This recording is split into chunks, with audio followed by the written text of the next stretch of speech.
Bonjour à tous, merci de votre fidélité à VOA Afrique. Nous avons le plaisir de recevoir cette semaine, ici à Washington, le président de la Guinée, le professeur Alpha Condé. Monsieur le Président, bonjour. Bonjour. Alors vous êtes venu ici dans la capitale américaine pour parler de cette épidémie d'Ebola qui a maintenant fait plus de 10 000 morts, surtout dans vos trois pays. Vous avez rencontré le président Barack Obama. Êtes-vous satisfait du discours et peut-être y a-t-il des annonces concrètes de la part du président américain? Bon, nous avons remercié le président américain pour son leadership, parce que son engagement, lorsqu'il s'est engagé pour dire que c'est une menace mondiale, ça a mobilisé la communauté internationale. Nous avons aussi remercié l'aide qu'il nous a apportée, mais nous avons beaucoup insisté pour qu'il nous accompagne, non seulement pour l'Ebola zéro, mais pour la reconstruction de nos économies. Peut-être que la communauté internationale, en tout cas les pays occidentaux, n'ont plus de cas dans leur pays. Est-ce que vous avez l'impression que la mobilisation internationale a diminué? Nous savons que la communauté internationale s'est beaucoup mobilisée. Et nous sommes d'accord que non seulement il faut amener l'Ebola à zéro, mais il faut nous aider à reconstruire notre économie. C'est pourquoi nous avons prévu dans notre programme d'annulation de la dette et un plan Marshall pour nos trois pays, comme les États-Unis l'avaient fait pour l'Union européenne, enfin pour les pays européens dans le temps. De quoi avez-vous le plus besoin? Vous parlez de reconstruire l'économie, est-ce le système de santé? De quoi avez-vous le plus besoin?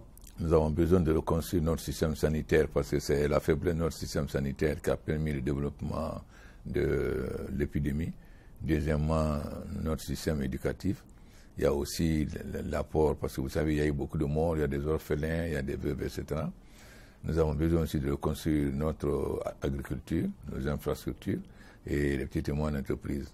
Donc nous allons présenter quels sont nos besoins globaux sur les 2 ans pour faire face, parce que non seulement l'Ebola a eu des conséquences humaines très graves, mais il a eu des conséquences sur la vie économique, sur les finances de l'État, etc., puisque beaucoup d'entreprises sont parties, il y a peu d'investisseurs qui reviennent. Vous aviez fixé la date limite du 15 avril pour obtenir 0 cas d'Ebola. La Guinée n'y est pas parvenue. Pourquoi cet échec? Bon, c'est un peu compliqué parce que vous savez, la Guinée a d'abord 3 fois plus peuplée que les autres pays. Au début, on a dit que la situation n'est pas grave en Guinée, ce qui fait que l'intervention a été beaucoup plus faible. Puis ensuite, on a dit la France aide la Guinée, etc. Les autres, mais il se trouve que comme pays francophone, il n'y a que la France, alors que quand vous dites l'Angleterre, il y a le Commonwealth, les États-Unis ont mis les moyens. Donc nous, on s'est focalisé surtout sur la zone forestière. Et là, nous avons obtenu les mêmes résultats que le Libéria, après ça fait 45 jours qu'il n'y a pas de cas. Malheureusement, on n'a pas fait les mêmes efforts à la frontière avec la Sierra Leone, dans la mesure où la Sierra Leone faisait le contingentement, donc les gens fuyaient pour venir vers la région de Fourcaria. Il faut dire aussi que la Guinée a reçu à peine 10% de l'aide que les autres pays ont reçu. Nous avons été le malheur de dire que les cas ne sont pas graves en Guinée comme on voyait en Côte d'Ivoire. Mais là, nous avons pris des mesures. Ensuite, lorsque nous voulons prendre des mesures rigoureuses, on dit non, vous devez continuer le dialogue, comme vous avez réussi, etc. Donc, ce n'est pas toujours facile. Ensuite, nous avons un pays à 90% musulmans. Donc, les entraînements communautaires, ce n'est pas toujours facile. Surtout que nous n'avons pas de laboratoire à capacité rapide. Nos laboratoires ne peuvent traiter que 20 cas par jour, alors que Libéria en Sierra Leone pouvait traiter 200 cas. C'est maintenant que les gens ont pris conscience réellement qu'il faut donner plus de moyens à la Guinée.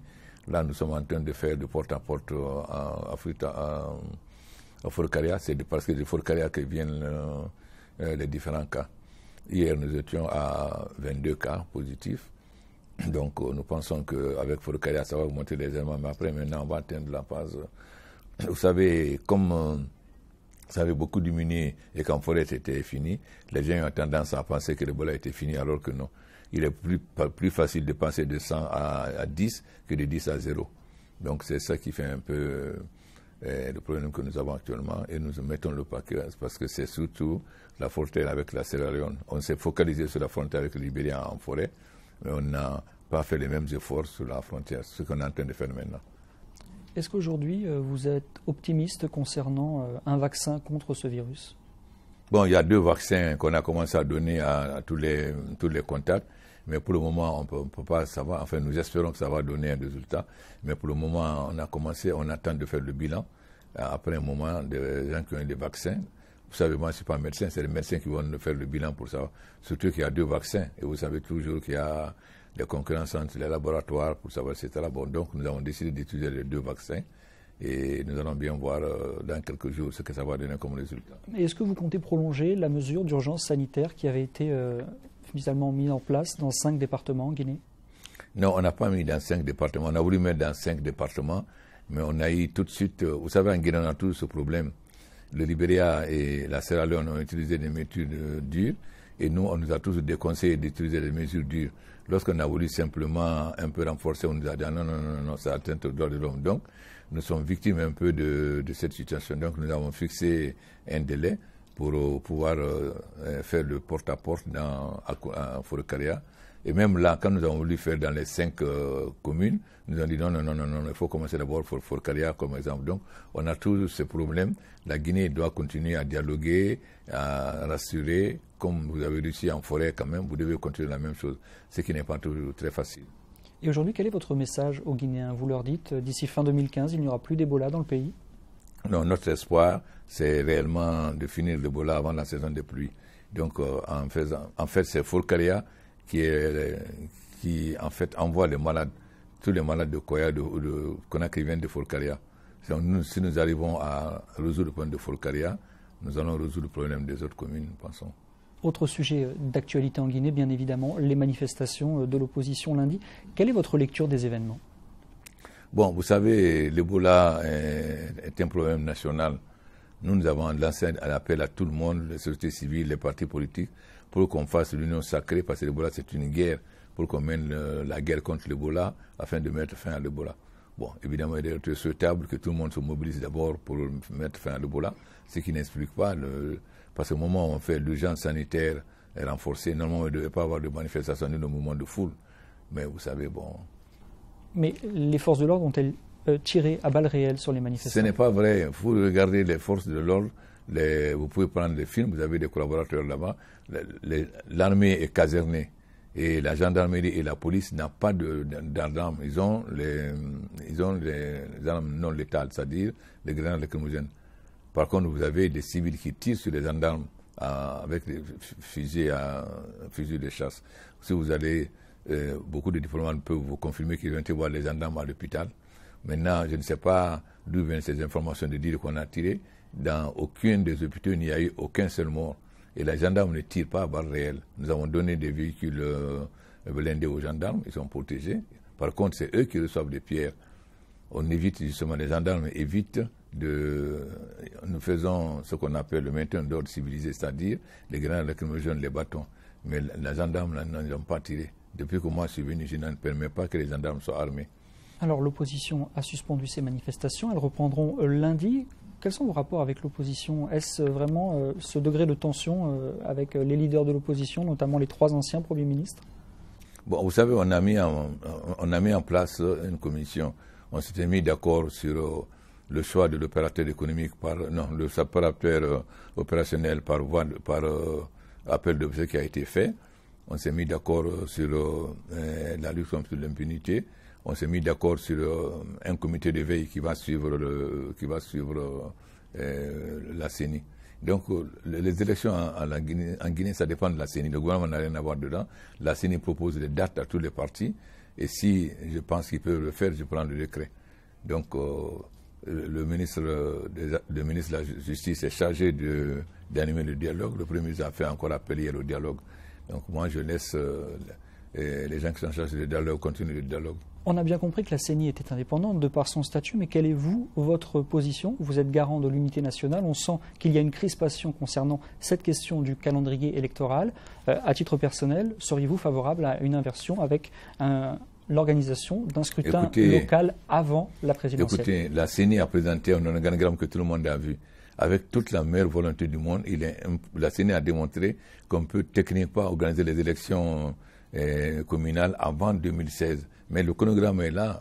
La CENI a présenté aux partis politiques, a présenté à la communauté internationale, et tout le monde voit l'incapacité. Ensuite, vous savez, l'élection présidentielle, c'est constitutionnel. C'est une date impérative. Si on n'organise pas l'élection à cette date, il n'y a plus de légitimité. Moi, je viens, les élections municipales n'ont pas été organisées. Ensuite, les communes et les délégations ne jouent aucun rôle actuellement de l'organisation des élections. Ils sont complètement dessaisis. Même la décision des cartes, ce n'est pas le chef de quartier. Donc, les communes et les délégations ne jouent aucun rôle dans l'organisation des élections présidentielles. Tout dépend de la CENI. Ensuite, moi, j'ai toujours été favorable à une CENI technique. Ceux qui ont voulu imposer une CENI politique. Parce que la CENI politique, c'est des hommes politiques qu'on envoie. Et ce n'est pas nécessairement des compétents. C'est pourquoi la CENI a demandé à la francophonie l'assistance technique pour mieux maîtriser les questions techniques. Même si on voulait organiser les élections municipales, ce ne serait pas possible avant 2016. Et l'élection principale, c'est quand même l'élection présidentielle. S'il n'y a pas l'élection présidentielle, il y a une date impérative fixée par la Constitution. Au-delà de cette date, il n'y a plus de pouvoir. Vous êtes président depuis 2010. Votre bilan est-il bon selon vous? Mais vous n'avez qu'à regarder dans quelle situation j'ai pris la Guinée et où nous en sommes. Quand j'ai pris la Guinée, l'inflation était à 23%. On n'avait aucun rapport avec les communautés financières internationales. On n'a jamais eu de PPTE depuis très longtemps. La Banque centrale n'avait même pas une semaine de devises pour l'importation. Nous avons réussi à ramener l'inflation à 9%. Nous avons établi tous les équilibres macroéconomiques, nous avons obtenu le PPTE et surtout, nous avons réussi la réforme de l'armée qui était un très grand problème. Pour la première fois en Guinée aujourd'hui, il y a un conseil supérieur de la magistrature. Depuis l'indépendance de la Guinée, on n'a jamais eu ça. Donc nous sommes en train de faire la réforme de la justice. Et si vous voyez les réalisations que nous avons faites en 4 ans, c'est très facile de comparer la Guinée de 2010 et la Guinée aujourd'hui. Quand on voit ce que nous avons fait dans les régions, que ce soit à Bokeh, que ce soit en forêt, que ce soit au Fouta, etc., quand on voit les routes que nous avons faites, je pense qu'il est très facile de voir où était la Guinée en 2010, où en est la Guinée maintenant. Si vous avez été en Guinée avant, allez faire un tour en Guinée aujourd'hui, vous-même vous vous rendrez compte s'il y a eu de très grands changements ou pas. Vous dites souvent, j'ai hérité d'un pays et pas d'un État. Est-ce que vous pensez, et les grandes organisations internationales comme le Fonds monétaire ou la Banque mondiale le disent, les indicateurs macroéconomiques sont au vert en Guinée depuis votre arrivée au pouvoir. Est-ce que cette amélioration macroéconomique est-elle suffisante pour améliorer la vie quotidienne des Guinéens? Non. Pour nous, 2014-2015, après avoir rétabli les équilibres macroéconomiques tout était vert, 2014-2015 devait servir maintenant à modifier les conditions de vie des Guinéens parce qu'il fallait d'abord établir les équilibres macroéconomiques avant de penser à améliorer les conditions de vie des Guinéens. Malheureusement, l'Ebola est venu casser complètement cet effort. 2014-2015, la Guinée allait vraiment améliorer les conditions de vie des populations, que ce soit les services publics, etc. Malheureusement, vous savez, l'Ebola a eu des conséquences extrêmement graves sur notre économie, a cassé notre économie, nous a isolés. C'est ça qui fait qu'aujourd'hui, nous devons d'abord nous battre pour réellement amener l'Ebola à zéro et aussi amener la communauté internationale à aider leurs 3 pays pour récupérer ce que nous avons perdu. Sans l'Ebola, évidemment, nous n'aurons pu résoudre les problèmes des populations. Mais comme la grande majorité des populations est analphabète, les gens ne comprennent pas toujours les conséquences de l'Ebola sur notre économie aussi de la crise internationale.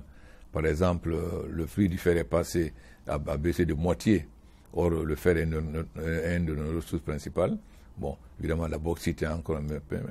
On n'a jamais. On dit que la Guinée est un pays très riche, mais depuis 50 ans et quelques, on n'a jamais exploité une richesse. Et quand je suis venu, je me suis battu pour que justement on ait des contrats miniers, qu'on revoie les contrats miniers à l'avantage de la Guinée. Malheureusement, au moment où on a fini, le prix du fer a considérablement baissé. Et vous savez toute la bataille que j'ai amenée pour qu'on puisse récupérer. Avoir des contrats, récupérer des contrats qui étaient vraiment totalement contraires aux intérêts de la Guinée et améliorer les rapports avec les sociétés minières. Vous êtes fier de votre bilan et il ne fait aucun doute que vous serez le candidat du RPG à la prochaine présidentielle. Pourquoi ne pas annoncer votre candidature? Mais pour le moment, moi je me préoccupe d'amener et de me battre d'abord. Vous savez, depuis 1 an et demi, je n'ai même pas pu aller à l'intérieur du pays. Je n'ai pas passé. Je me suis concentré sur la lutte contre l'Ebola parce que l'Ebola tue notre pays sur tous les plans. Vous avez beaucoup de morts, vous avez des orphelins, vous avez des veuves, vous avez des conséquences sur les hommes d'affaires, etc. Notre pays a été isolé. Heureusement qu'Air France a maintenu ses vols quotidiens et le Maroc. Sinon, on allait être coupé complètement du monde. Donc ma préoccupation d'abord, c'est 1, éradiquer l'Ebola. 2, organiser des élections libres, transparentes et démocratiques. Je me suis battu pour ça pendant 40 ans. Et mon objectif reste toujours, je suis président, je suis garant de l'unité nationale et de la paix dans ce pays. Alpha Condé, merci beaucoup. Voilà, retrouvez notre interview avec le président de la Guinée sur notre site internet voaafrique.com.